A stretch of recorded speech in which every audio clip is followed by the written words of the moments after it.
સાવકા પિતાની હત્યા કરનારા પુત્રના જામીન કોર્ટે ફગાવ્યા. પુત્ર સામે સગી માતા ફરિયાદી. સાવકા પિતા અને માતા વચ્ચેનો ઝઘડો હત્યામાં પરિણમ્યો. નીચલી કોર્ટના ચુકાદાને યથાવત રાખતી હાઈકોર્ટ લગ્નના ઓથા હેઠળ ધર્મ પરિવર્તન કરાવી ગેંગ રેપ આચર્યો. સેન્ટ્રલ એજન્સીને તપાસ સોંપવાની માંગ કરતી અરજી ફગાવાઈ. દેવી સ્વરૂપ બાળાઓ હવે દુષ્કર્મી દાનવોથી બચવા સજ્જ. ક્રાઇમ કેપિટલ સુરતમાં આત્મરક્ષા માટે દીકરીઓએ હથિયાર ઉપાડ્યા. હિન્દુ યુવા સેના તલવાર દંડપટ્ટાની ટ્રેનિંગ આપે છે.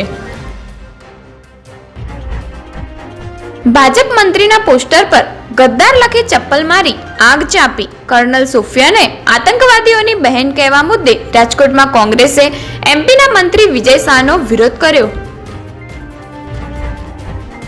ખાડામાં ઓક્સિજન સિલિન્ડર મૂકી વિરોધ. સ્માર્ટ સિટી વડોદરાના તાંદલજા વિસ્તારના રોડ ઓક્સિજન ઉપર અનોખા વિરોધથી પાલિકાને જગાડવાનો પ્રયાસ.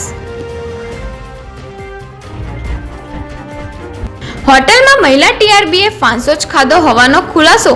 સુરતમાં પરિવારથી અલગ થઈ હોટલમાં રહેતી સાથી ટીઆરબી જવાન ખાવાનું આપી ગયા બાદ આપઘાત કર્યો. ઘર કંકાસમાં પગલું ભર્યાની આશંકા.